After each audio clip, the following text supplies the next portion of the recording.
All right. Well, I just wanted to thank Ryan for agreeing to join us tonight. And I wanted to thank Adam Palladini, one of the New Jersey board members, for putting this all together and taking a chance and reaching out to Ryan and making this happen. And without further ado, my name's Jerry Moriello. I'm the chair for the New Jersey chapter. And I'm going to pass it off to Adam and Ryan and let them talk, and let's have a good time, crack a beer, and I'll talk to you later. Thanks, Adam. Excellent. All right, Jerry, thank you very much. So it looks like we have just about everyone who is waiting here tonight. So as you know already, this is our New Jersey BHA virtual pint night, and we're very happy to have Ryan Callaghan with us. Ryan has asked Joe Cermelli, who is the senior fishing editor for MeatEater, to join us tonight. And I'll, as Steve would say, I'll do some introductions as if I am dealing poker, although you can't see my poker table, so that kind of poor reference. Okay, so starting with myself, I am the just a board member for the New Jersey chapter of the BHA. Sean Palladini is also a board member of the New Jersey chapter of the BHA.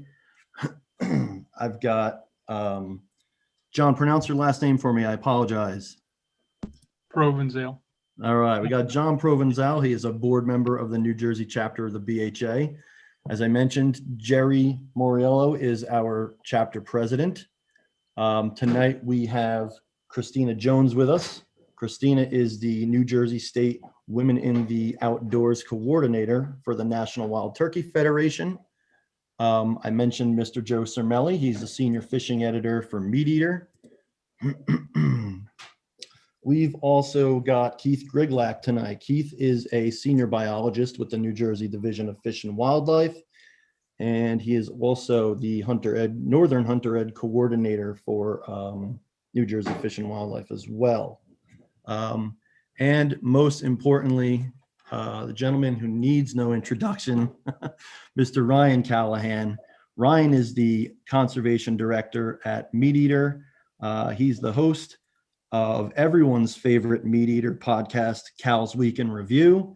And he is also a member of the BHA National North American Board. And I would say behind Phil the engineer, everyone's favorite MeatEater character. So Ryan, if I could ask you to maybe introduce yourself or say hello to everybody tonight. Yeah, I feel like I got to clear up a lot of misnomers with that introduction. Be my guest. I have been called character since probably before I could talk. So that one's accurate, but I'm the director of conservation at MeatEater. Friend and coworker Joe Cermelli. Where are you from, Joe? New Jersey. So in case like somebody throws Jersey terms at you that you don't understand, I know that's why you've asked me to come. Yes, exactly. Also, you're my favorite MeatEater character. I just want you to know. Oh, thank you. And Joe is also, amongst a lot of other responsibilities, our co-host on the Bent podcast, which is our fishing podcast. And so we were hoping between things that crawl and things that swim, we could be able to answer a lot of questions. And we know we got a lot of good questions, but a lot of folks kind of ask how you get into this gig. And it's an interesting thing. I've always wanted to be outside. That was kind of my number one priority. And I always said in Montana, you can't throw a rock without hitting a fly fishing guide or a real estate agent. And I went the fly fishing route. So started guiding fly fishing and whitewater and all sorts of backcountry pursuits. And hunting was always, a huge passion of mine. And in a pretty short career of making a living guiding, I got a lot of diverse experiences, and eventually rubbed shoulders with some guys that were starting a clothing company and started working with them full time.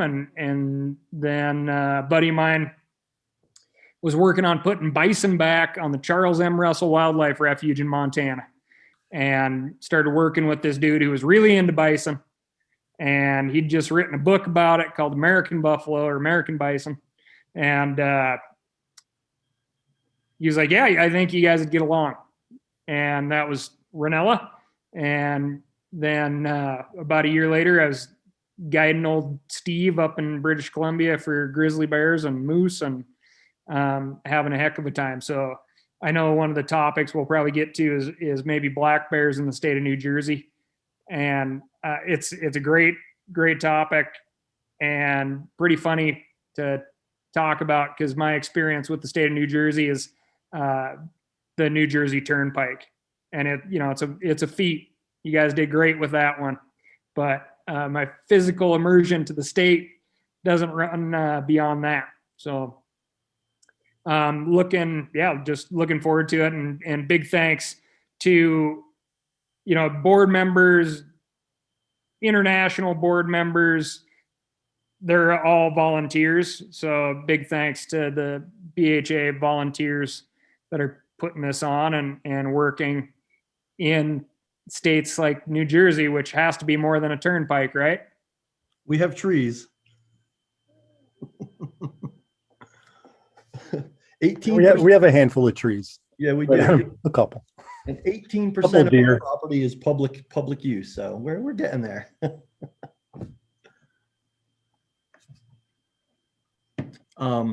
So Ryan, as you mentioned, we do have a couple of topics that I was hoping to get into, that I ran past you. We talked about the population with the striped bass. Obviously in New Jersey, fishing for stripers is huge. I mentioned the loss of hunting opportunity, I think, is something that affects New Jersey and, the other, states alike. Hunting numbers seems to have been something that has declined in the past, although I've heard that, with a lot of people being home because of COVID, that may have impacted it, and there may have been a small uptick. And then again, the bear hunt is also a huge topic. So I don't know if you have a preference of what we'd like to get into, or if we'd like to kind of riff for a bit. I should mention, First Light was also very gracious to give us a $150 gift card. I think they said something about it's coming out of your pocket somehow. I don't quite remember, but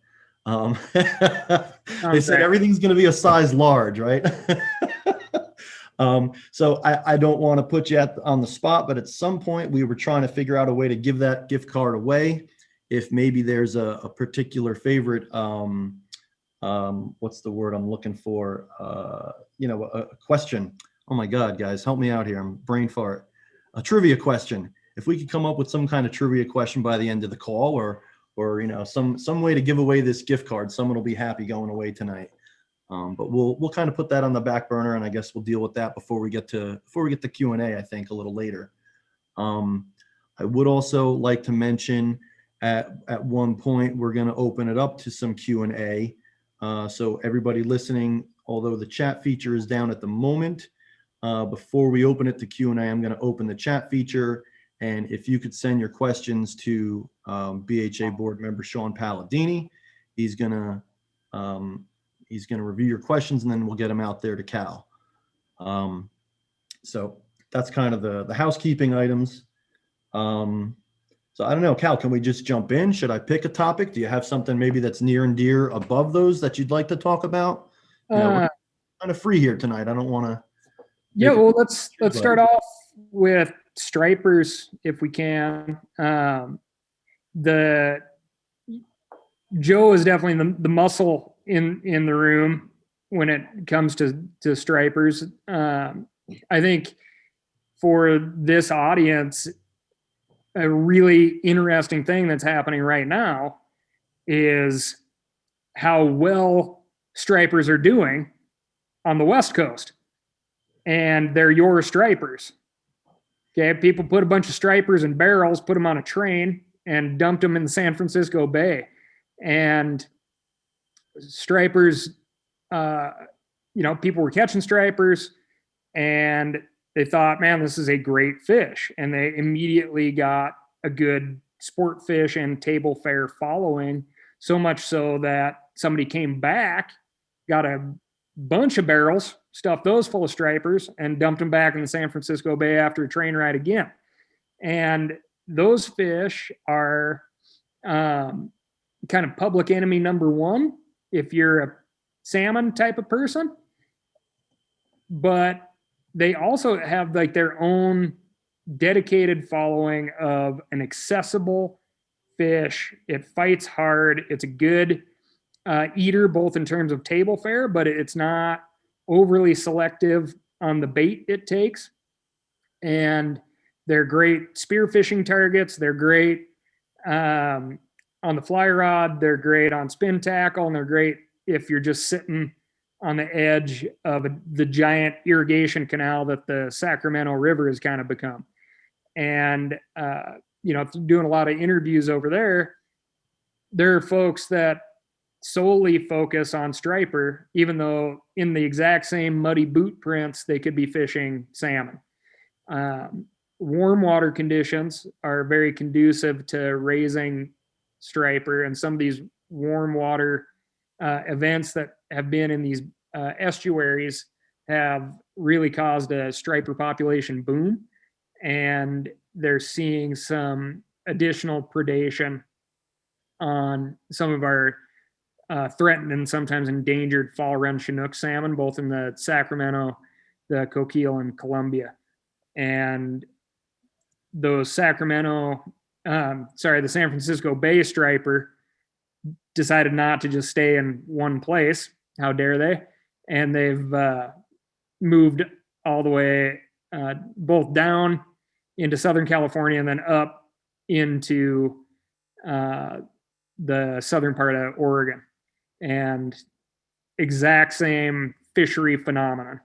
Even though they're not native, people have become in love with the striper and the chase of the striper and the fight. So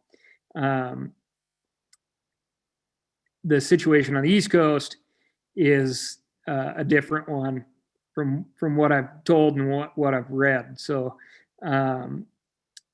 Joe, would you like to jump in on stripers? Yeah, man, I was going to actually say there's more parallel than you may realize, because I mean, we can get into striper ranges and climate change and all that stuff, but the fact is the striper's range over the last 10 years or so out here has shifted north by quite a bit. So if you look at the Canadian Maritimes, Quebec, historically the Miramichi River in Nova Scotia was considered sort of the northern end of their range. And now they're catching them much further north, big fish too. And that's a huge concern for the Atlantic salmon population out here, which is already in trouble. If I'm not mistaken, it's a mandatory kill on stripers up in Quebec for the sake of saving the salmon up there. So there's actually a similar situation here. And so I know in Southern Oregon, there's no bag limit, no size restriction on striper. And then as you move south, then you start seeing slot limits and restrictions on keep on striper. And in New Jersey, what are the regs now? Well, they're actually being debated right now. There's a whole new plan for stripers being considered right now. I believe last season it was one fish per guy between 28 and 36. They got rid of the slot limit.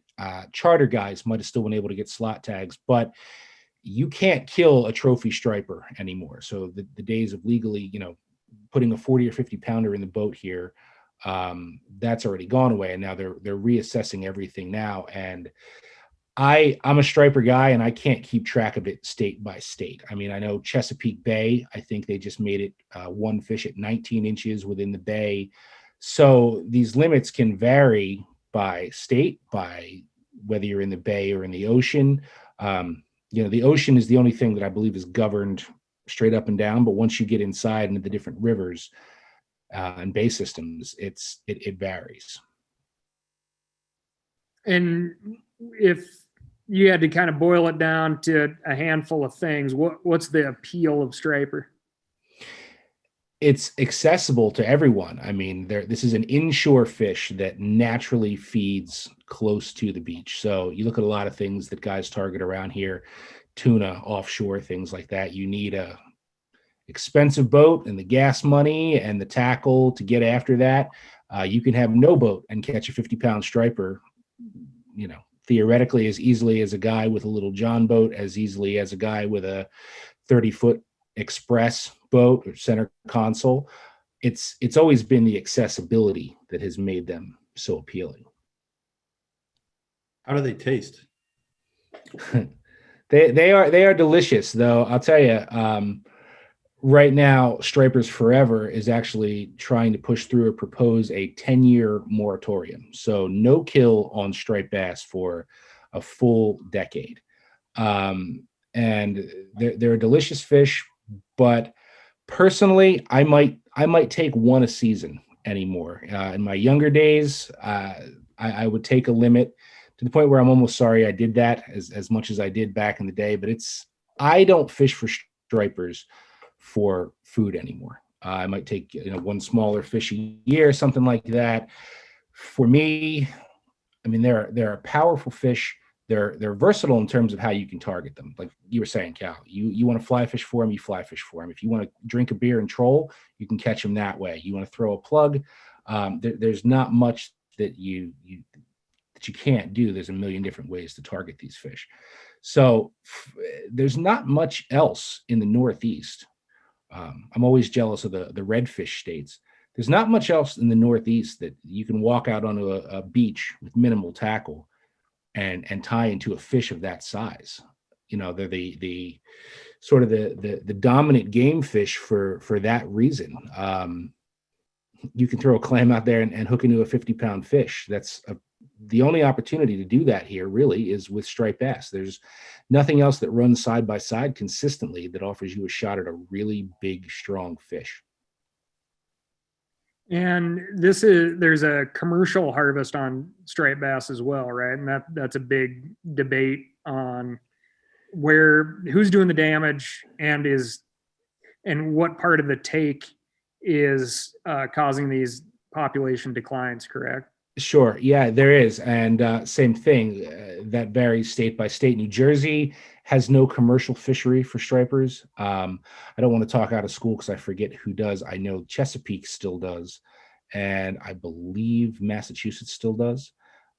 So not every state has a commercial fishery, but it still exists for sure.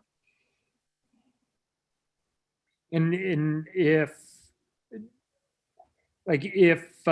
you could summarize, I suppose, the threats to the fishery and what you can do to help the fishery out, what would that be? Well, so in my opinion, and I have a lot of charter captain buddies and striper buddies that agree, one of the smartest things that we could do for stripers, I'll use just Jersey as an example. So the back bay striper season opens here March 1. There's no closed season in the ocean, but the back bay and river fishery opens on March 1. Well, if you go up and down the coast, Delaware Bay, Raritan Bay, Delaware River, up into Connecticut, up into the Sound, and you look at a lot of these early season back bay hotspots, all those fish that pile into Raritan Bay, Delaware Bay, and beyond, they're there to spawn. Right now, like the fishing in Raritan Bay is fire. And all the big fish that are in Raritan Bay in North Jersey are there to go up the Raritan River to spawn or run up the Hudson River to spawn. So it always seemed to make sense to me that if you just made all the inshore fisheries, bay and river fisheries, catch and release only till say June 1. The amount of stripers that you could save. I'm not suggesting you can't fish it, but if you made a lot of these bay systems and river systems catch and release only from January 1 to June 1, that alone would save year classes of stripers. But, you know, so another side of this, you can only legally target stripers to 3 miles offshore, right? You are not supposed to target them outside of 3 miles. And I think one of the things that people overlook, and it's hard to count, by the book, these fish wintered in the Outer Banks and wintered in Chesapeake Bay, and then they'd run up the coast and they'd summer in Massachusetts and they would summer in Maine and then run back down in the fall. And they are an inshore fish. These are a fish that hugs the beach. Their food sources are along the beach. So then when you're looking at numbers and trying to get a grasp on what these populations look like, because you can't legally target them outside of 3 miles, nobody's factoring anything in other than within the legal boundaries of you being able to catch them. So yes, by the book, they would hug the coast on this route every year, year in and year out. But the stripers don't know that they're supposed to do that. They do what comes natural. And it could be global warming. It could be a million things. It could be different bait migrations. The point I'm trying to make is that if you talk to any tuna guys in Jersey or Long Island that run for bluefin in October or November, they'll all tell you, man, we were 18 miles off. We were 12 miles off. And there were acres and acres and acres of stripers out there, just stripers as far as you could see. So my point is that, you know, to some degree, just because maybe we're not catching as many as we want or seeing what we want within those legal boundaries doesn't always necessarily mean that it's because there are fewer fish.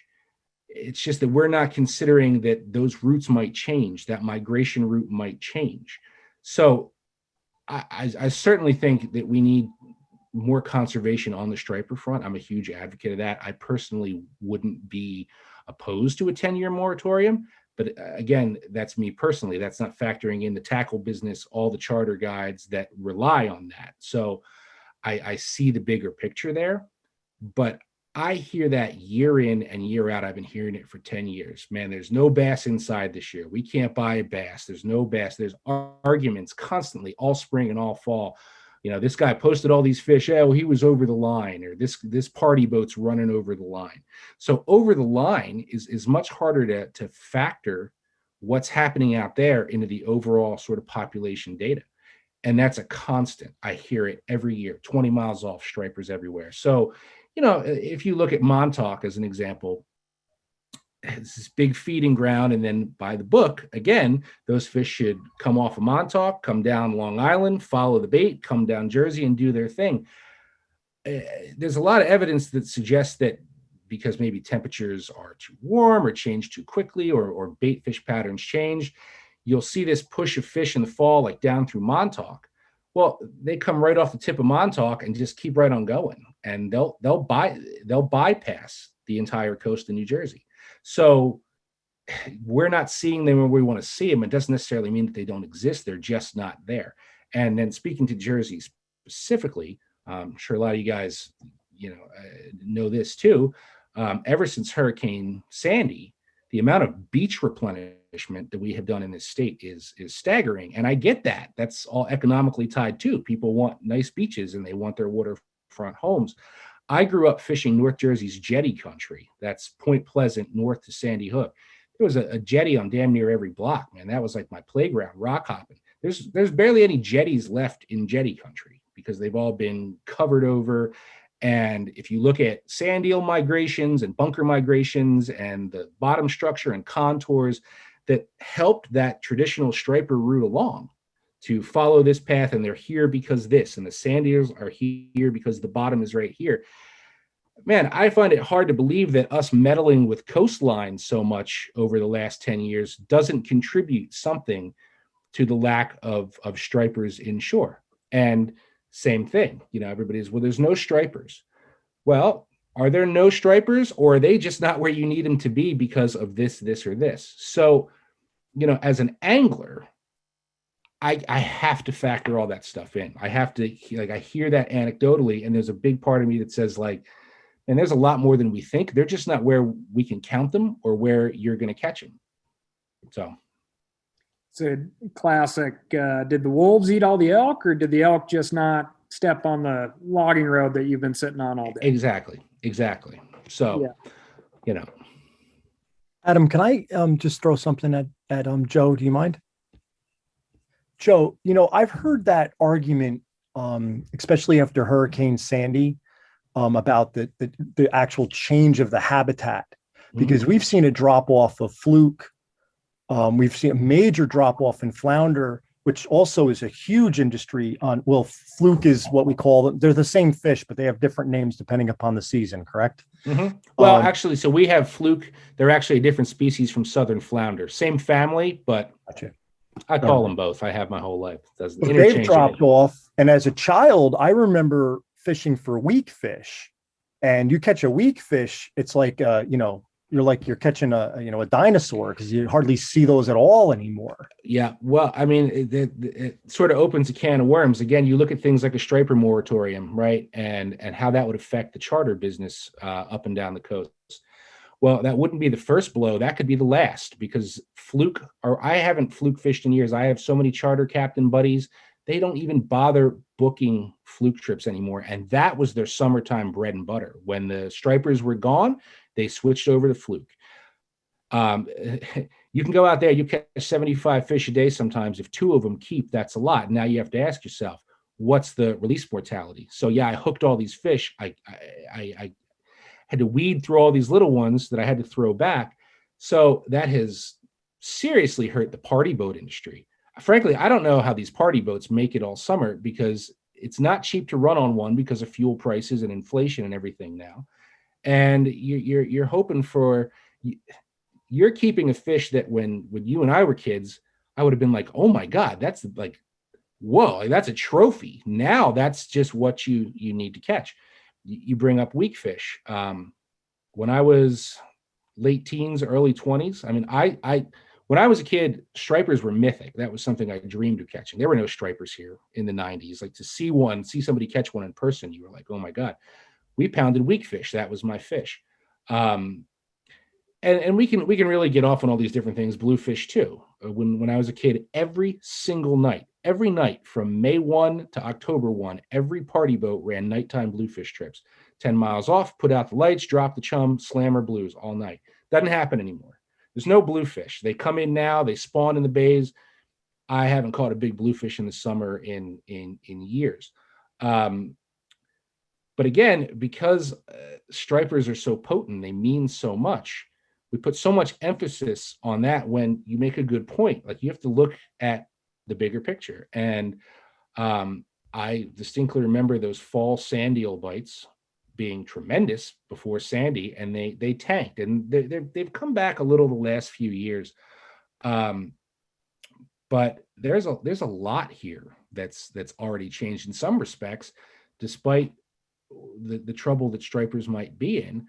I would say, is it as bad as, like, where are the bluefish? They're just gone. The weak fish are just gone, So it's, if you were to throw a moratorium on stripers, it wouldn't be the first punch to the charter industry. It might be like the nail, because they've lost so many opportunities to make money with other species already. And that is one part of wildlife management that is, when we talk about these things in the bigger picture, it's like the biologists are there to tell you what is best for the animal, and that's what wildlife management is.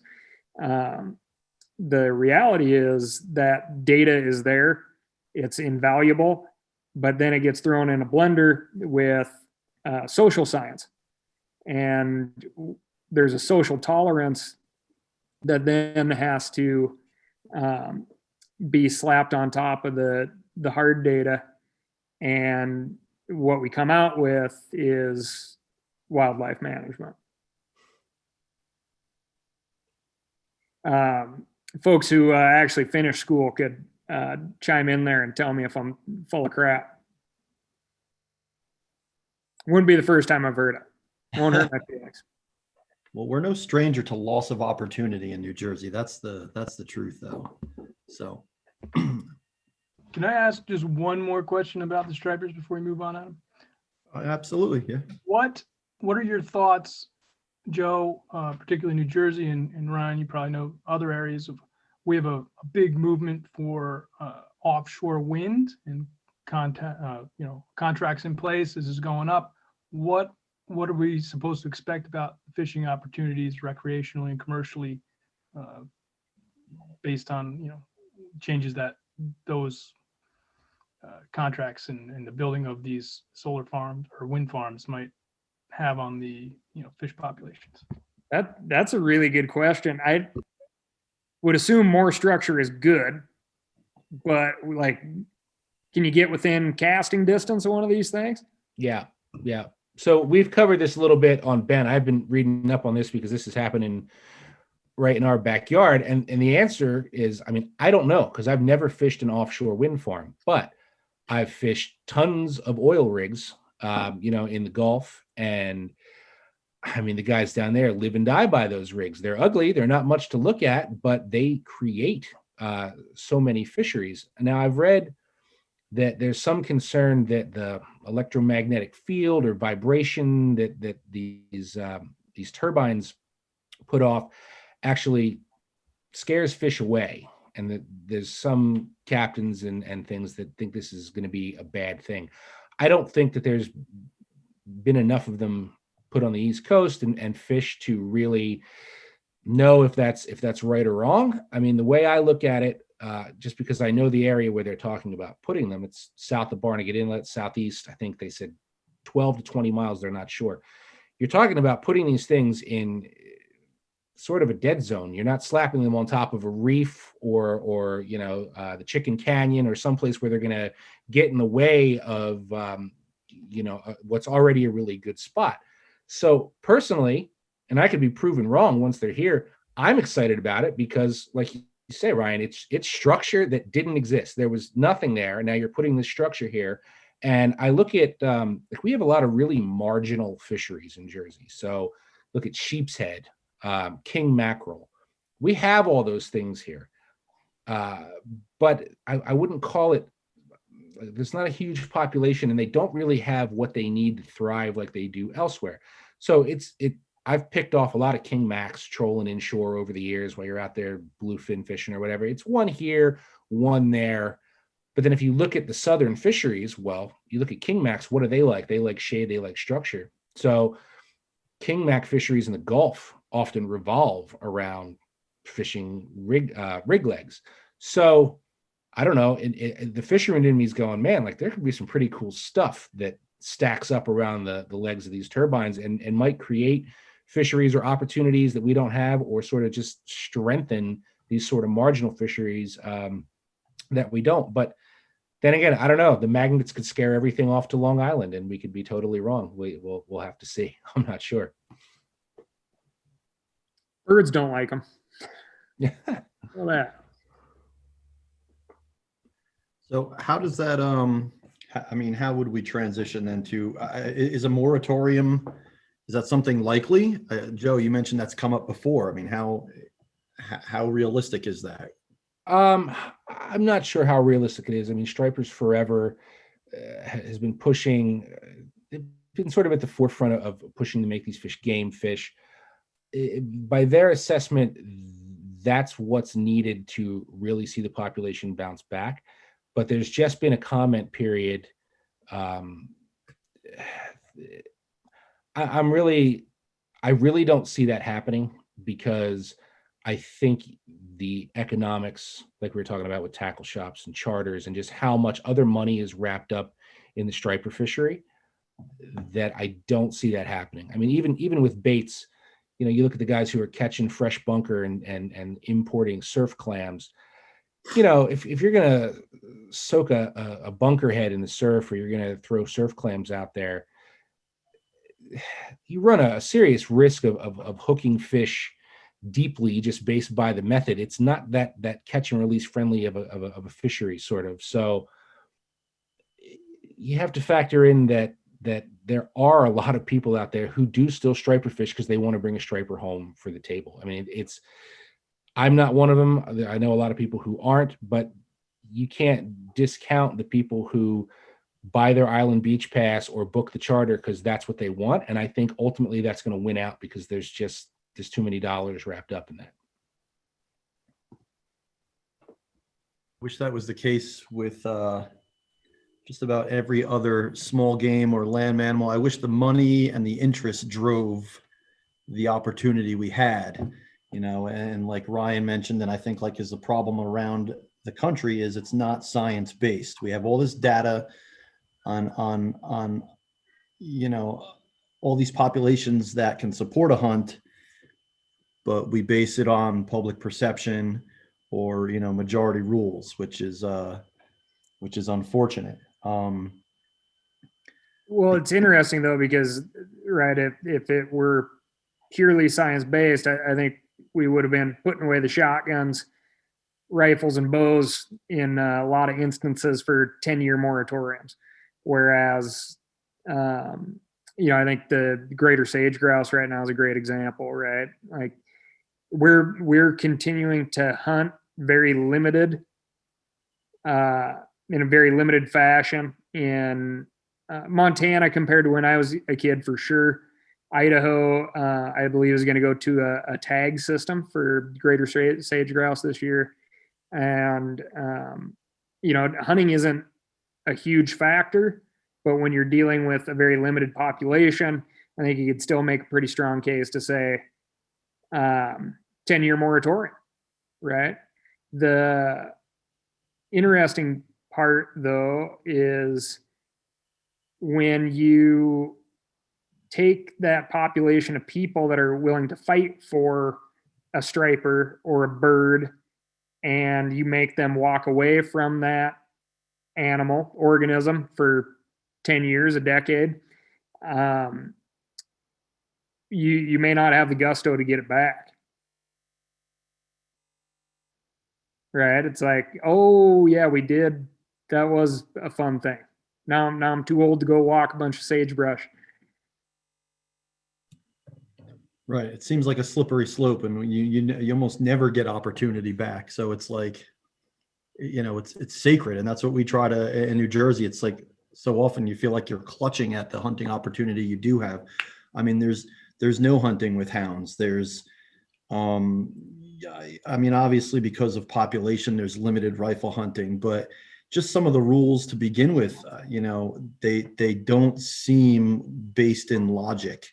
And I don't know how prolific that is around the country, but I don't know. We're plagued with that in New Jersey. It seems like left and right every season you lose a little bit of bag limit on something, or you lose a means or methods to take game. I think there needs to be that give and take, right? Like especially when we talk about wildlife management by science, is the hunting community, fishing community has to say like, yes, things aren't great, and we're willing to reduce our catch by whatever until times get better. But what I see very, very commonly is, it's folks are not showing up and being part of the public comment period. They're not being a part of the fisheries management plan. I'm probably shouldn't say this, but I know that there is a management plan written in Idaho that was based off of very, very few public comments, because they're, it's part of their process to take those comments into consideration. And, there's been pamphlets built on very, very little participation in the past. So if you want to hunt and fish and it is important to you, you have got to certainly work with organizations that represent your interests, like BHA, sign those petitions, and then, it takes very little time, but set aside 10, 15 minutes a week when your legislature is in session, and make those phone calls and send those emails yourself. And then with your state fish and game agencies, make the drive and be there in person and testify at meetings when you can, and send emails when you can't, for sure. That stuff adds up, and the state agencies are managing these things for the people, for the participants. So it does still make a difference. Yeah, absolutely. Adam, can I just interject a little bit? Yeah, please do. When it comes down to the striper fishing with the moratoriums, one thing you got to keep in mind is, what is the striper eating? And virtually every single thing in its stomach is heavily commercially fished, whether you're talking eel. I mean, I fish Raritan Bay, and I do like to eat stripers. I usually keep 1 or 2 a year, and it's amazing. I find lobster, find crab, find eel, tons of bunker, herring. So, I mean, all the stuff that they're eating is being heavily commercially fished also. So you just can't look at just a striper with a moratorium or striper regs. You got to look at the bigger picture of multi-species management when it comes to that, which is a very difficult thing to do when you're working with Wildlife Management Club or Fishery Management, BSA, the best science available. And, best science available might not be the best of what we need, but we got to go with what we have. As Joe was talking about, you got big migration that's way offshore. That's not factored into, the things that we use with the best science within the state waters. So there's some things that, are kind of out of control a little bit there, but trying to, looking at how many specialists we have in New Jersey, actually looking at this compared to some other states. It's a lot of times it's a state that has the best science can negotiate the best piece of that pie. And, sometimes we don't have that compared to the other states, which is one of the reasons why there was a big push for that saltwater license years ago, was because then we would be able to get more managers to get the data that we need to support what we want. And other states have the better data, they get a bigger say in what's going on there. As Ryan said, I mean, it's the apathy of the sportsmen is pretty sad. When you go to, I'm the federation rep for Warren County. My average meeting there has 6 people, 10 people, and every county federation around has the same. And 6 of the sportsman reps on the 11-member Fish and Game Council are all, voted on by these by the county federations, and no one shows up to them. So it's got to be our own jobs. I mean, we got to speak up. Yeah. And one last thing on the stripers, to help with the catch mortality, just to let everyone else know that we did go to, if you're fishing bait, that circle hook regs have to have circle hooks this year. And that's if you're fishing live bait or dead bait. Right. Okay. You don't have to put that on your bomber or any plugs like that. But if you're fishing live or dead bait, that you have to have the circle hooks. But people were worried. The people were worried they were going to say put them on your bomber there in the beginning. But I think that's a smart move. I was all for that in terms of the natural bait. And just for the record, like with the fish being offshore, I wasn't saying like we should get on that. Like, I know that's impossible. Like, you guys do a great job monitoring what you can within the bounds. So they're out there, and what can you do about it? Yeah, absolutely. Yeah, Adam, I'd like to just give a shout out to the state where the science did prevail with the rough grouse, becoming a non-game species or zero bag limit recently. It's an important thing for those populations to rebound, and they did the right thing. Of course, that's not the charismatic megafauna that drives politics like the black bear, but it does prove that, science does work still. Agreed. Yeah, that is true. What we don't currently have a season. Did we at one point have a rough grouse season? And the numbers just don't support it anymore. Up Is that- until 2 years ago. so- You can hear me? The season was we had it forever, and then up to 2 years ago, the populations just weren't there. yeah. And it's still a game species with a closed season. So if we do have populations bounce back, it's very easy for the Fish and Game Council to open that up again. Oh, But good. you go up to, they need large clear cuts. They need early success in the forest. They need upstate New York. They need New England. You cut a tree in Jersey on public property, you get yelled at. So it's very hard to get the habitat that we need. But then all of a sudden we have other species that use the same clear cuts, golden winged warbler and things like that we do have some projects on. But the problem is right now it's so fragmented that just trying to, there's not enough birds to get into the habitat that we do create, which is the reason why it has been, shut down. But most of the places I find them now are along the edges of beaver swamps.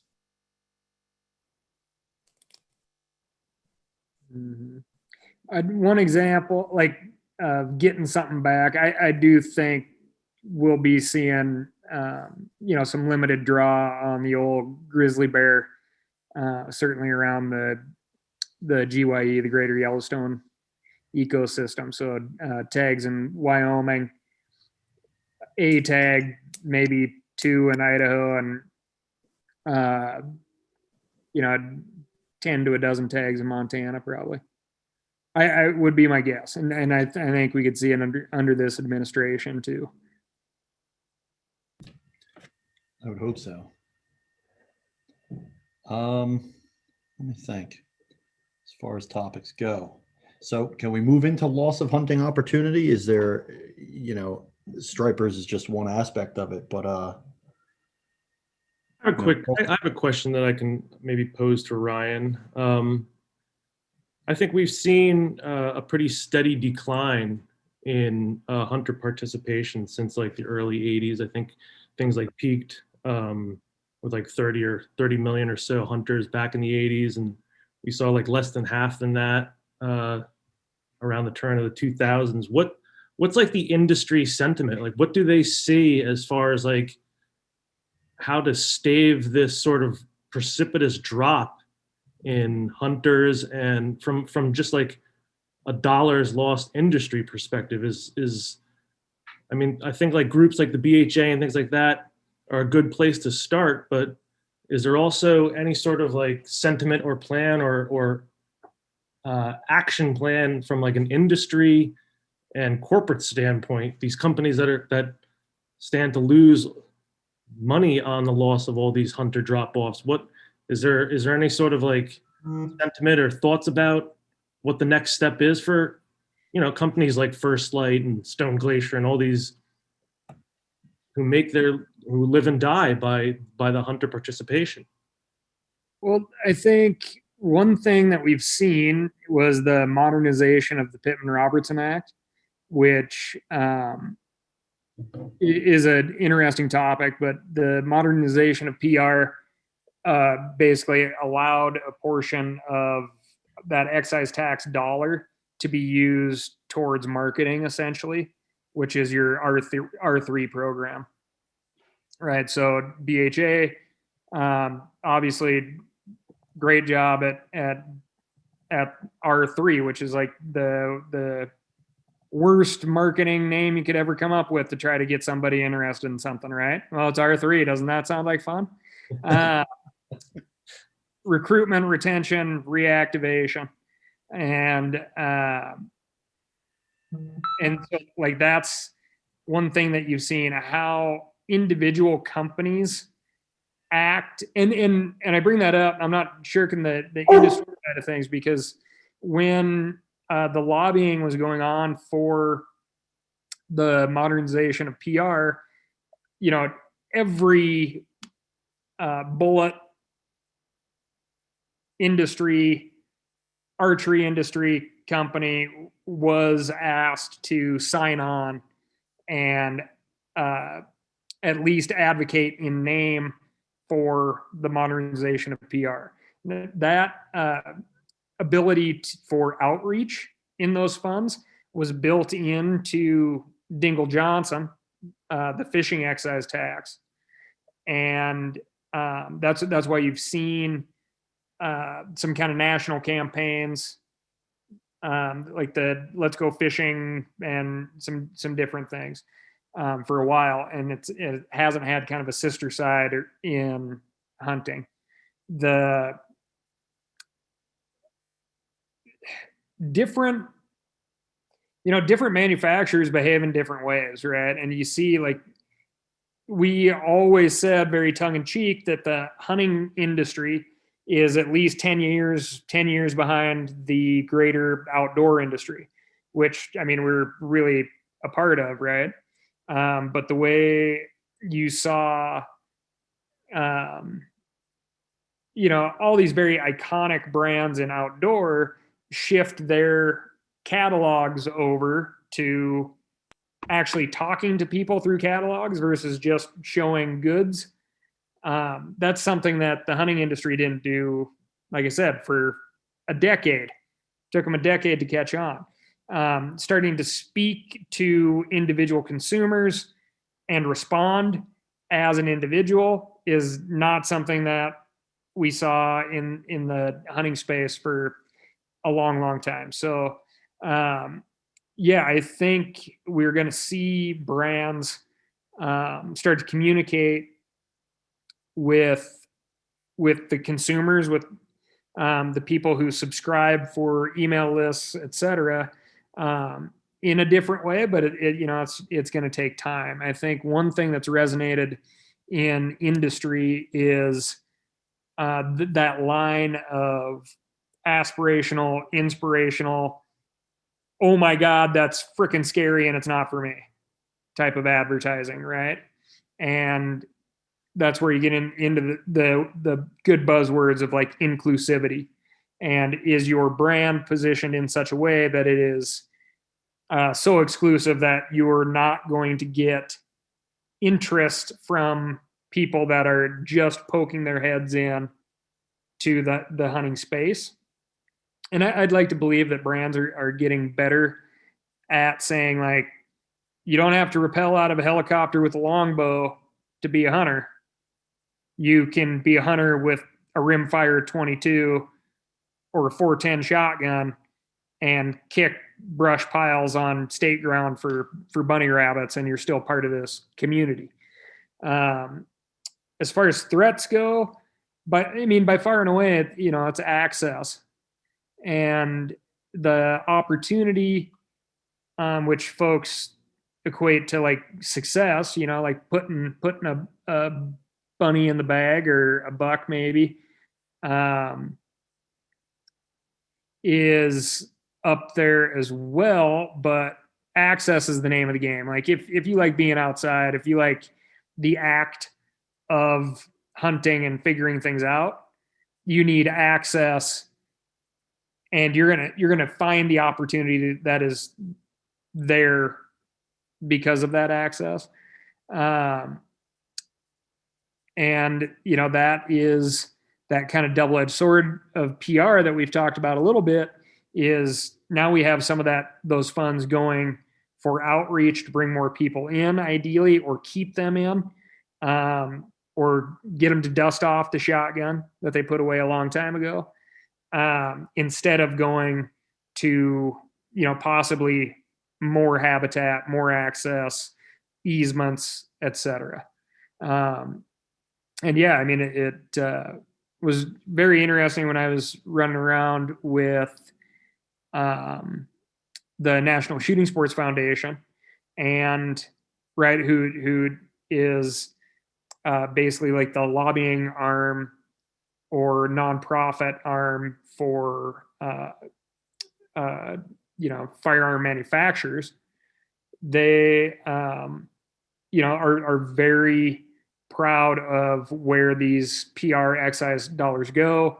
I went with them and to the state of Connecticut and got to do a bear den survey that was, all funded through grants provided by Pittman Robertson dollars.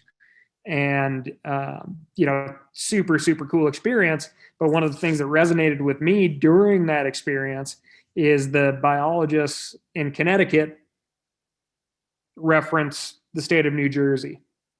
And they say, we have to really keep an eye on what's going on in New Jersey in regards to black bears, because the state of Connecticut is heading that direction.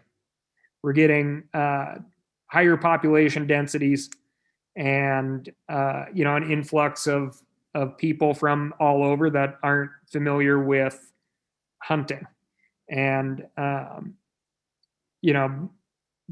the black bear topic is fascinating to me because again, like speaking candidly, I've never really known black bear hunters who have hunted black bears for lifetimes that don't come into their own quandaries from time to time, because they're a really interesting animal. And I've known more than a few black bear hunters, dedicated black bear hunters that hung up hunting black bears for different reasons, as opposed to maybe like, let's say, like a lifetime duck hunter. They tend to stick with it longer, I think. But I guess my kind of rambling here, but there's the trophy aspect of the bear and the meat aspect of the bear, and we fail oftentimes to show off the trophy aspect of the meat. And that is a failure. Black bear meat is a trophy. It's phenomenal. But where that other part comes in, which would be the claws and the hair, I'll tell you, I was in British Columbia the last season, I guess second to last season. I guided up there and did have the opportunity to kill a black bear in the fall. And I'll tell you, I mean, there just is very little meat out there that is as good as a black bear in the fall, when they're in that hyperphagia mode and they're just packing on the pounds, and they actually do get some intermuscular fat, and it is all berries for the most part, berries, ground squirrels. You can open that bear up and it smells like blueberries. And I wanted this bear very badly, but I was broke as a joke at the time, and I just could not wrap my head around leaving that hide on the mountain, because I didn't want to pay a couple $100 to get that hide tanned. So the bear walked away. So in a sense, what folks consider the trophy, which is that big, beautiful bear hide, saved that bear meat from being in my freezer. That is interesting, because I think the overall sentiment of bear meat is that it isn't as quality as like your elk or your venison, and that's an interesting point that you raised there. And I mean, I never really thought of bear meat as a quality meat to eat until I actually had it one time, and I was blown away at how good it is. And I don't know why that is the case. Like what drove it to that point? What drove it to the point that it has such a stigmatized sort of reputation? Oh, they smell, the hide is crawling with, all sorts of bugs, but you see a regiment of ticks marching off a bear hide. It's not something that makes your stomach go, I want to see what the meat tastes like. I know that. It's with, everybody knows somebody who just grinds all their whitetail, or grinds, everything, or only does sausage or jerky or whatever. And that's totally fine. But a lot of the time it's because they just do not want to screw it up. So they go with what they know. And, in British Columbia, where I guided a few black bear seasons up there, you don't legally have to take the meat. So what I would do, and this was in the spring, the bears are in the rut. The rut's is a lot of fun to be up there. use rodent in distress calls, and watch those big boars come in. It is thrilling, very fun.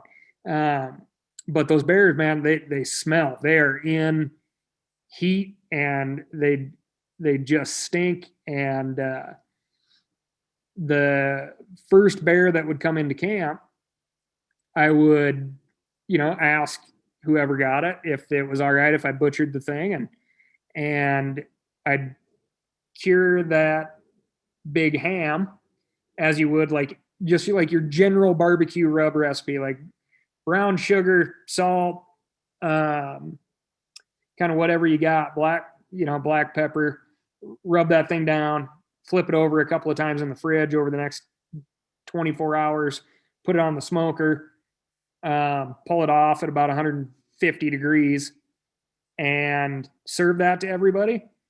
And from there on out, for the rest of the week, there was not a single bear that didn't go home with whoever got the bear, and it's just, but it's hard. We can't expose everybody to it that way. Right. I mean, we can't have like state run bear barbecues, to my knowledge. Win a lot of people over, but probably not a PC approach these days. How did the bear get to the point where people, what is the term when you make something, we've become so affectionate with it? Why does that not occur for the white-tailed deer or the duck or it seems like you get people fighting the bear hunt because it's the cuddly bear. But, how did we get to that point? It doesn't seem to happen with any other game species. Well, I think it happens, maybe not to the same degree. There's never been a toy that took off that looks like a white-tailed deer, like the teddy bear. Winnie the Pooh, stuff like that.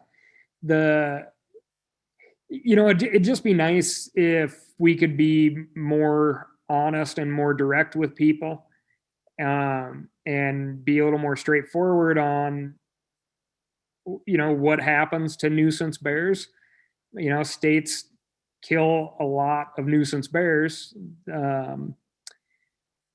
And oftentimes it's that person that is like, oh God, I love the bears. I don't want to see somebody kill them.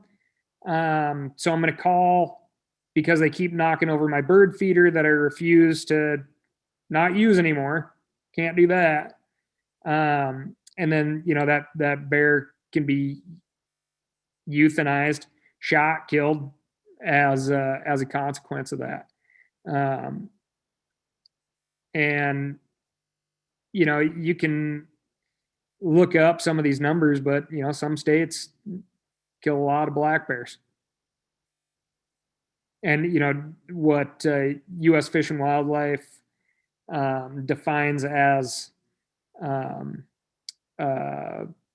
nuisance or conflict bear can be a pretty wide definition, so. Where have you hunted black bear? You mentioned one recently. Where else have you had the opportunity? Oh, Idaho, Montana, British Columbia. I've only killed one bear in my entire life. I've always been able to get a hold of bear meat. But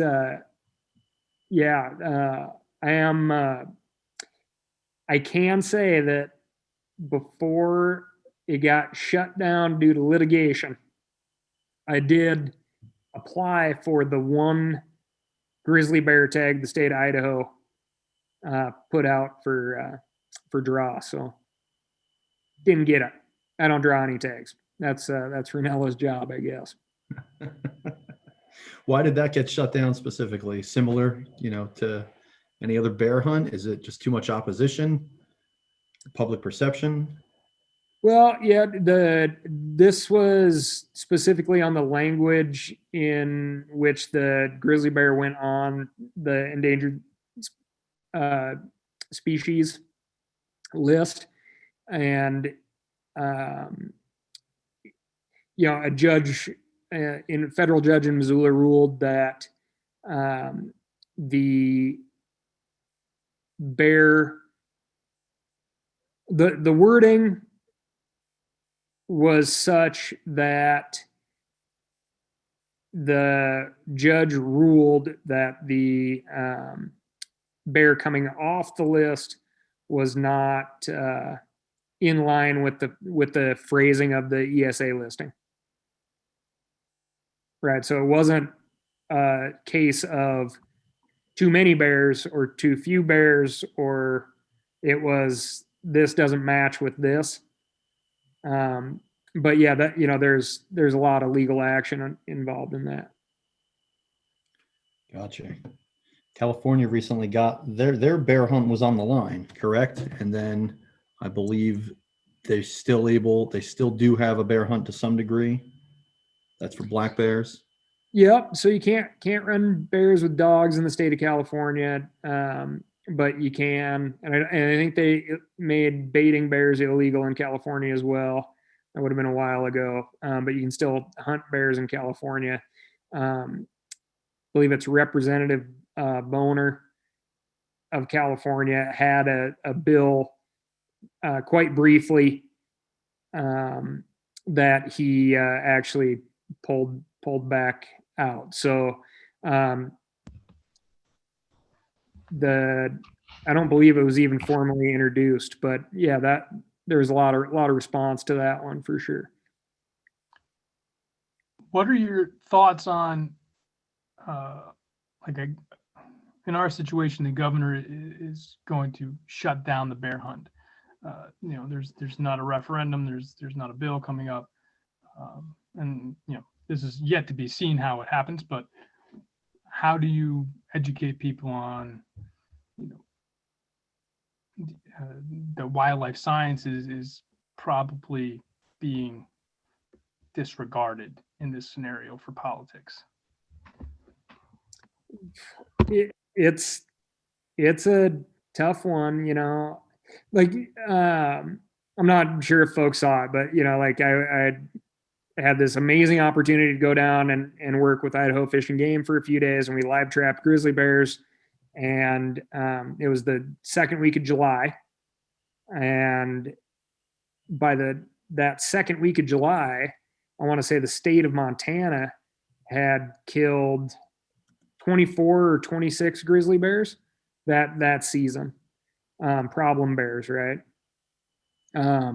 Which is nothing by the time you look at the number at the end of the year, and nothing by the time you look at the number at the end of the year in Wyoming. And as far as like the general public's concerned, if hunters aren't killing bears, bears are living peacefully amongst us, right? So I do just see a disconnect. It's hard to get reality out to everyone. But those folks that I was working with in the state of California, Idaho, they're the state biologists, they're the state grizzly bear techs, and they're the ones that fight like hell to educate everyone on living around bears, and they love those bears, and they're the ones that have to go out and shoot the things when people refuse to put their trash in a bear safe trash can. And that's not fair. I think when you look at the way like bears disperse, I think there's a really solid case for hunting there. I know this is a long time since I looked at it in the state of Montana, but the average bear that hunters turned in were those bears that dispersed, right? They're bears looking for new territory. They're typically younger bears. And those are your bears that are getting, they're voted most likely to die in their yearbook, right? It's like they're the vehicle mortalities, they're the bear on bear mortalities, they're the most likely candidate to become a trash bear too. So because they're trying to find their own territory where they're not going to get stomped and they got a successful shot at procreation. So, how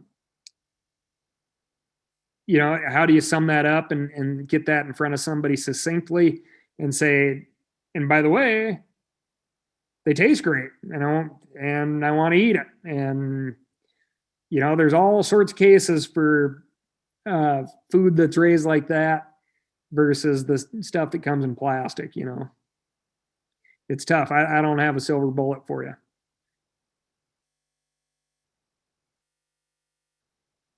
Well, thank you.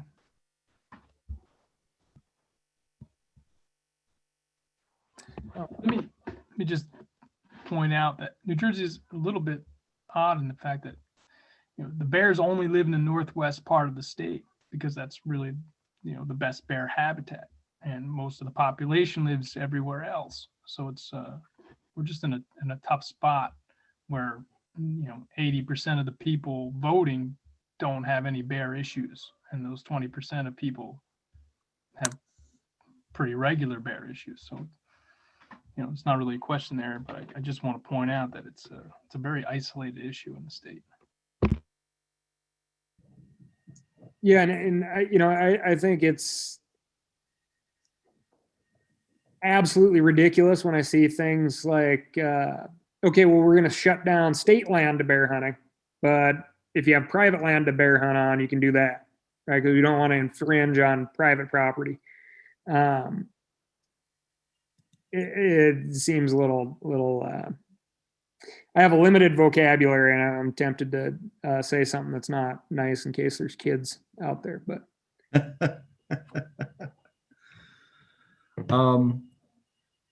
Cal, what's I'm not gonna move on from bears, but just to kind of lighten the conversation, what game species do you like chasing around the country? What's your go-to? What's comfort for you? Time. Give me time and license. Find a way to kill it. Yeah. time and be legal. Yeah. Like my absolute best case scenario is 10 days. Like I want 10 days in a row. Yeah. And that's it. Like I love extended backpack hunts. And big chunks of wilderness area where folks are at least limited to hoof and foot travel. Where I don't have to wake up in the middle of the night hearing a dirt bike come up the trail to the place I just walked myself into, stuff like that. I don't have anything against the various forms of travel out there. But I grew up spending a lot of time in wilderness areas. So that's kind of where I gravitate to when I can string a bunch of days together. But yeah, this puppy that I have, who's just a giant pain in the ass, like that's like incredibly fun to, go get a Hungarian partridge at the end of the day that once you pluck that thing is about the size of a coffee mug, is incredibly rewarding. So, I'd love to, I have like romantic notions that like, I want to go hunt this and I want it to happen exactly this way because that's the way I've always thought about it happening. And so I have some like fantasies that I'd love to live out, I guess you could say, but, I'm not like a hunt 24/7 gear up for sheep shape type of person, right? I'm like, I want it as efficient as possible. And if it's a bunny or a bird, that's fine.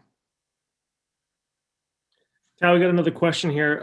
Outside of organizations like BHA and other conservation-minded communities, how can we make a bigger impact as individuals? And this is a question from Kason Rumpf.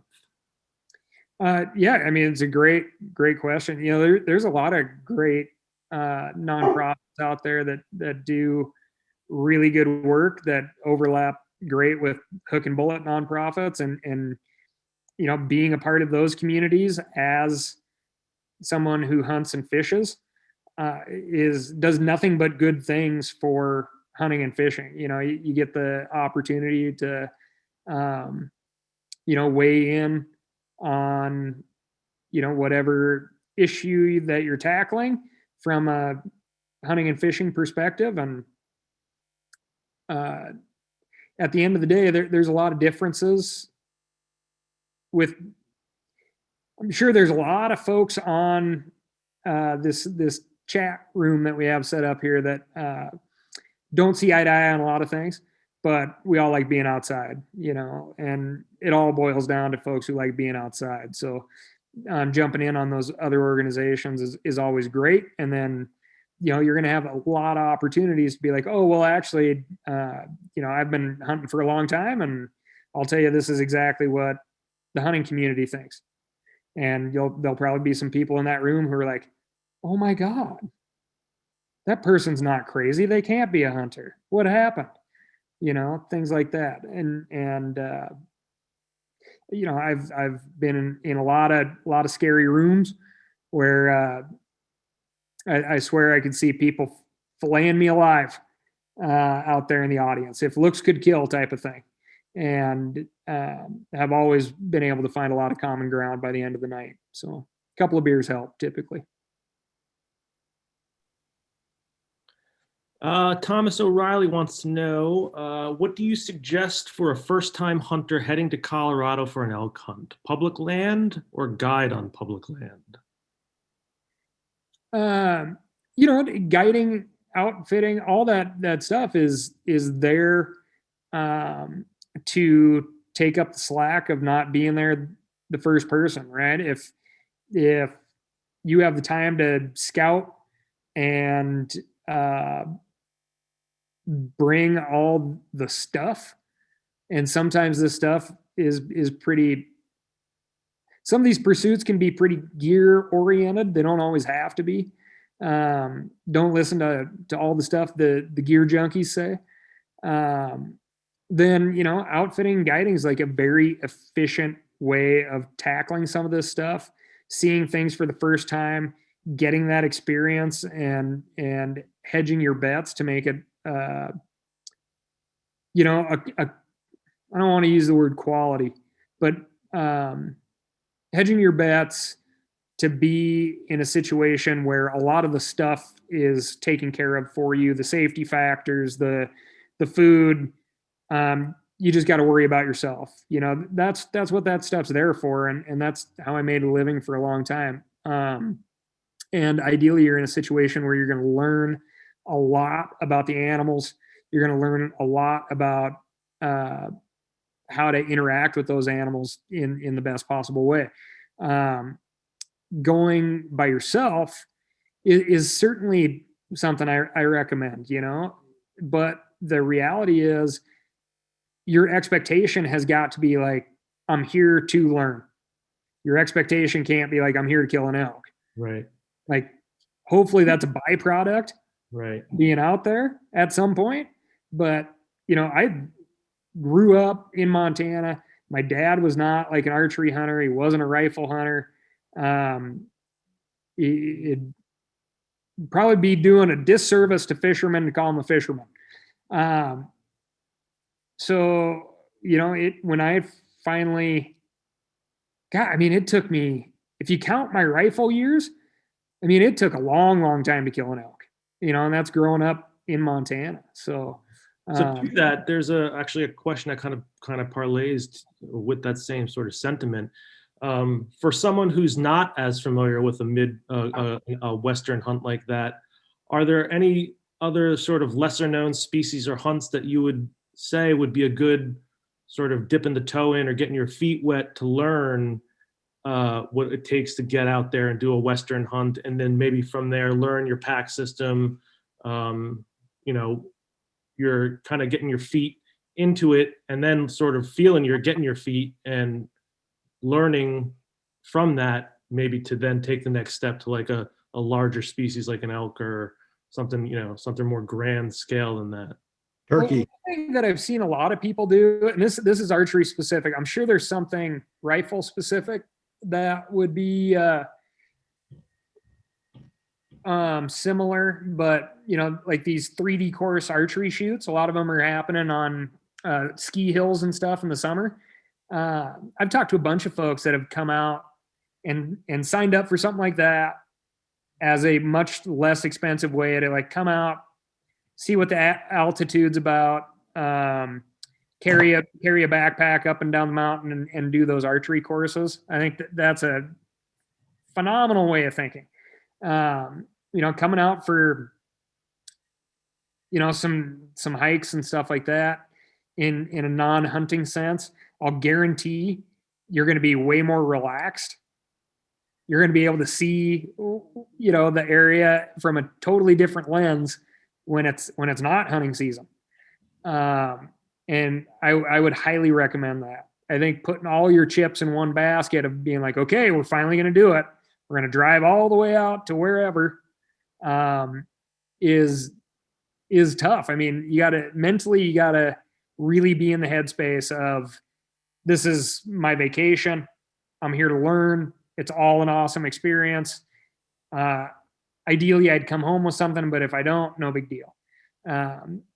But if you're in to it, there's a lot of small game opportunity that overlaps with elk and deer season in all the western states, that you could definitely come out with a shotgun and do a lot of hiking and get into some birds and stuff like that, or just get some cottontails, rabbits, stuff like that. So and then you see what that big sagebrush country is like for an antelope tag or a mule deer tag, or if you want to pound it hunting blue grouse and ruffed grouse in elk country, you can get Right. You can have a miserable day elk hunting with a shotgun in your hand for sure. So, Hey, Ryan, what do we look like on time? You got time for a few more? yeah, for sure. There's a great trichinosis question. I would think that in a state like New Jersey, your bears are going to have trichinosis just because there's going to be such a variety of possible like food scraps, like stuff like that. I think there's going to be some meat available to them that could possibly have trichinosis. Do you know anything about that as far as like actual data? I Keith personally don't. might know. Keith, do you know anything about the trichinosis rates in New Jersey? I do not know any levels of trichinosis. All I know is that I want to cook my meat thorough enough where I'm not going to have that issue. Yeah, but Just based on like the sous vide machine, you can get it to the exact precise temperature you like. You Exactly. can still have it. I cooked some last night to like 142 degrees, and it was still bloody, but still safe at that point. Exactly. Like you do not have to turn it into charcoal. So trichinosis isn't that scary. But the rule that we always operated on is like the older the bear, the higher the likelihood. But considering that you don't have to turn something into rawhide, just hit that 145 mark all the way through. Yeah. When I was cooking for big groups of people and wanted to make sure that they had a lasting good experience, I always aim for 150. To be safe, right? Yes. Yeah. All right, I've got a question here, again, bear related, seems to be the topic of the night, from Jordan. Jordan says, how does spring black bear hunting compare to fall black bear hunting? I'm going on my first black bear hunt this spring in Alberta. Can you give me some pointers? Yeah, spring bear in Alberta. Oh man, it just bugs. There's going to be a lot of bugs. If you're not on I think there's some baiting areas in Alberta. If you're not doing that, find a high spot and where you can see as much as you can.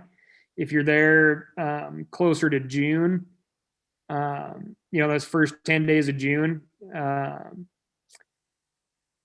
Predator calling is incredibly fun. In my experience, it will rule out sows and cubs because they don't want to be around something that's going to draw in other bears. And you'll typically see larger bears for the same reason. Remember, that's grizz country too. So you want to be in a spot where you can see, and you want to have a round in the chamber for sure. So, be very safe. Yeah, we actually had a couple tactical questions, or nuts and bolts tactical questions as far as like, so do you recommend so Kevin Costello is asking,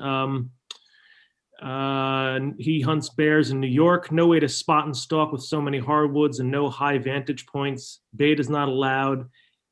Do you have any tips for strategy? We see them on cams all the time, but don't know how to get one. So would you recommend the predator call, things like that, calling them in using some sort of device like that? Yeah, it's only certain times a year that those predator calls are effective. You can see bears run as fast away from you as they do towards you when they are working. Water sources, hot days in the early fall, black bears come into water sources really well, or really, really consistently. The trichinosis question, that we weren't calling you scared at trichinosis. Meat is where trichinosis lives. So if you're around black bear populations that have access to a lot of meat, if they're eating a lot of roadkill, they're going to pick up like canine cysts that deer carry around. Trichinosis is a meat-borne thing. So.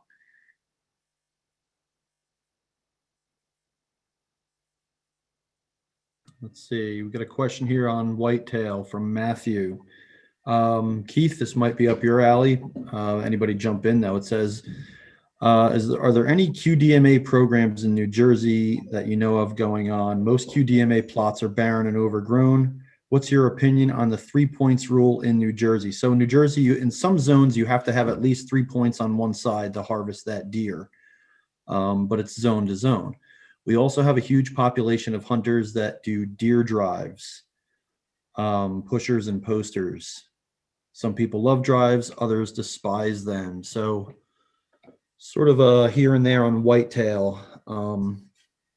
Any opinions on the 3 point rule, Ryan? Do you have any equivalents that you're aware of that limit the size that you can take in your neck of the woods, maybe?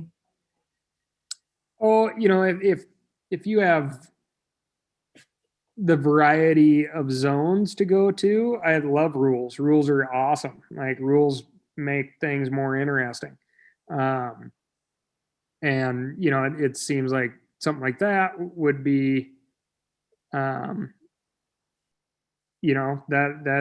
is definitely a management strategy in the works. So if you're one of those folks that has a hunting is conservation type of t-shirt, you can't complain too much about that stuff. That's hunting as a management tool. Ryan, has hunting being chased by a camera crew so often, has it done anything to like make you value the times that you're actually out by yourself doing personal hunts on your own time? Like, how has having that camera crew out there with you affected or changed your outlook on hunting in general? Well, our shooters are phenomenal people. They have excellent attitudes. They want to be outside. They're appreciators. They love all the cool stuff, to use Joe's term, the B-sides. They like all the things that are, not the big deer and the big elk or the big bear or whatever, right? It's like the cool lizards, the pretty sunsets, the neat photography things. So they're appreciators, and they're awesome folks to be in the woods or on the water with. But I like being by myself. Like, I spend a lot, like, these can often be singular pursuits, and I enjoy being by myself in the woods and um, sleeping on the ground and all that stuff, and getting away from the noise. I'm getting more deaf every year, so the noise complaint I can't have forever.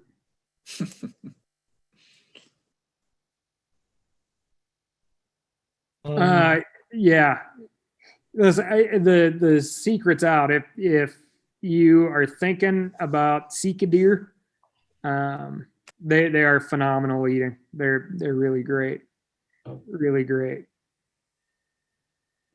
Ryan, have you hunted on Prince of Wales Island at all? Yes. So Prince of Wales or POW is a really amazing place, and yeah, I had like one of the more frustrating hunts of my life on Prince of Wales, trying to find deer when everybody said we shouldn't be deer hunting, and they were right. So Let's say a fella booked a hunt for Prince of Wales Island in August, an alpine hunt, theoretically speaking. Would he bring a tripod and a spotting scope with him? yeah, I mean, you definitely can. Like just a set of 10 by 50 binoculars would probably be enough. You're likely not going to find some super giant black-tailed deer. But the Alpine in August is a great place to be. Lots of deer up there. Okay. Hypothetically speaking. No, Okay. yeah, that's a good one. That's a good one. See, we got anybody else field any questions we can ask for Ryan? What here's another one for old Joe here. You think like this time of year, what's the thing out there fish wise? This time of year, right now? Yeah, like what are we pulling you away from right now?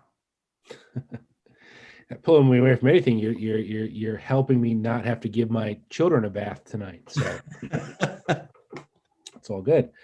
I mean, this is the coming into the peak of the early season striper run. So I mean, that's sort of the biggest game in town right now.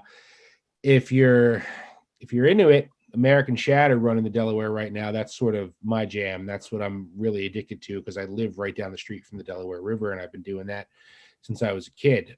So this is just, as it is in a lot of places, a lot of migrations right now. Stripers are in the bay. There's going to be stripers coming up the river here.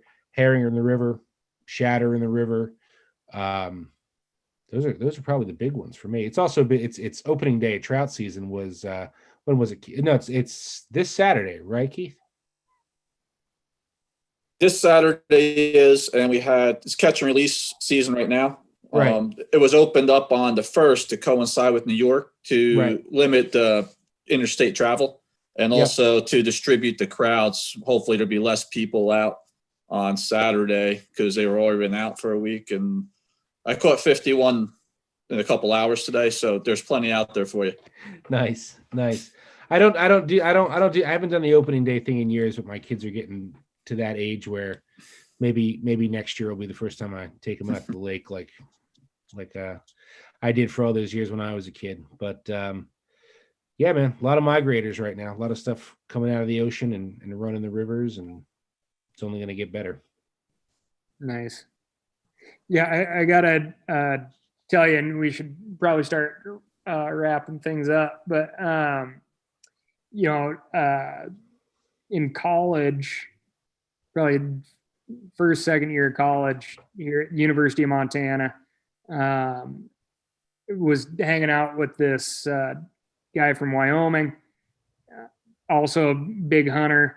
We were part of like a small group of people who had actually killed elk. Thought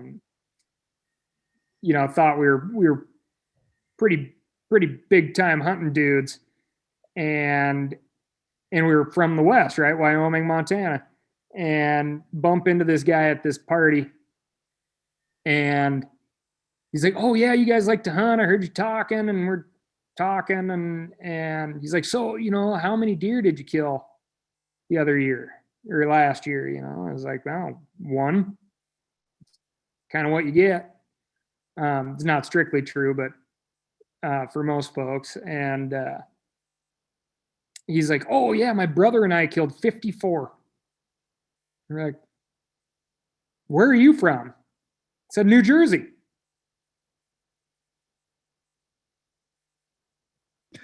That's the truth. I've got let's see. Do we have one other question we could take here? Can you make Taylor ham out of black bear meat?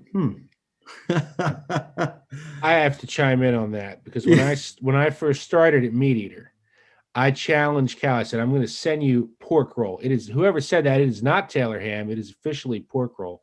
I said, I'm going to overnight you pork roll, and I want you to deconstruct this, figure out everything you need to figure out, and then make this out of game meat. We never did that. We still need to do that. And then Want me to get you some homemade venison? Ooh. But it's Taylor ham. It's Sir, so my good man, Taylor is the brand name. It is Taylor pork roll. Bambi roll then. But I think we need to do that. And then I said, you make it and send it back out, and I will feed it to real New Jersey people, and we will see what they think of Cal's pork roll. Yeah, and I'm totally game to do that. What was the other thing that like Pennsylvania down to the Chesapeake? Scrapple. Yeah, that's also delicious. The trick there is you have to deep fry it until it's crispy like a chip on the outside and soft and gooey on the inside. But yeah. Ryan, we're gonna pick one more good question for you, and then to make things simple with our giveaway, I've got the participants numbered from top to bottom. Rather than a trivia question, I think at some point I'm going to put you on the spot before we end this, just to pick a number, and then between 1 and 61. So think about it. And then before we end, I'm going to list that lucky winner, because that number you pick will correspond to one of our winners, or one of our participants rather. Sean, do you have another good question we could ask Ryan to field, and then we'll... Yeah, so we've got one more Jersey-related question. This is coming from Kevin P. In my deer zone, the whitetail limit is unlimited antlerless for almost 6 months, as well as allowing for bait. With no reported cases of CWD in New Jersey as of yet, do you see an issue with being able to bait deer knowing the number of deer can support such a large bag limit?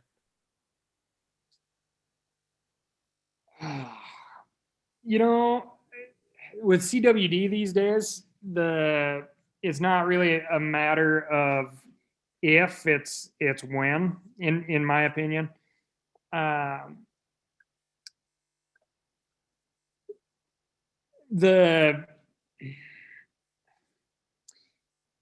So I guess that should just stand alone. CWD's coming somehow, some way. I'm sure of it. The reason that the limit is like that in New Jersey is because you guys have a ridiculous amount of deer and they step out in front of cars all the time, right? And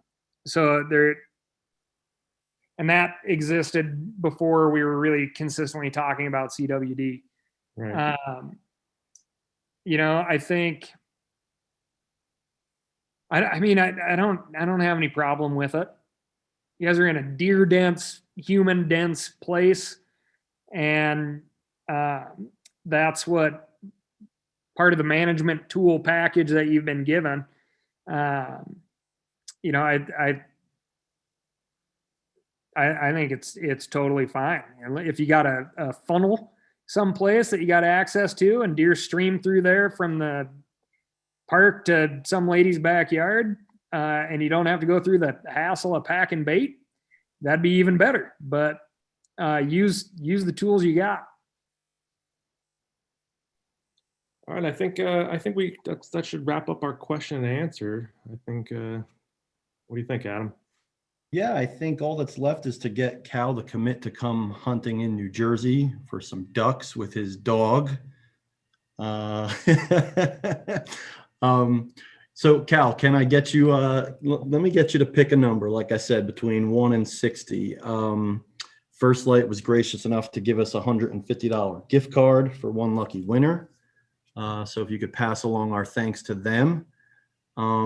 And what we'll do is whoever is the winner, if you could just message me your email address, either to myself or Sean. And they've given us a code that you can use on the website, $150. So thank you, First Light. Nice. So again, Ryan, like I said, we've got 60 participants, not including our hosts. So if you would pick a number and I'll alert the winner. 53. Ooh. All right, number 53. Michelle Witkowski. If you would, Michelle, you are a lucky winner, $150 First Light gift card. If you would message either myself or Sean your email address. And if you could do that shortly so that we know that you are still here because you're on the participant list. All right, excellent. All right, Cal, we really appreciate it. Guys, is there anyone else that has a question, board members, any of our illustrious guests that want to ask Cal a quick question? I would just like to just thank Cal for his time. I think this was a great night. I think from what I'm seeing in the chat, everyone is very appreciative of you taking this time out to talk with us all, Cal, as well as Keith and Joe. Yeah, I think it was a great night and we really appreciate it. Oh, yeah, absolutely. My pleasure. And yeah, thank you guys for doing what you do and volunteering and putting together stuff like this. And, if you had hunt and fish in New Jersey, you're just like us folks out here and hunt and fish in Montana. So we're all on the same team. Yep, I echo Sean's sentiments, Ryan. So thank you very much for getting back to me. I'm glad I was able to shoot that email and you responded. I was elated. So thank you very much. Snort. What's up, Snort? Dinner time over here. All right. Starting to get feisty.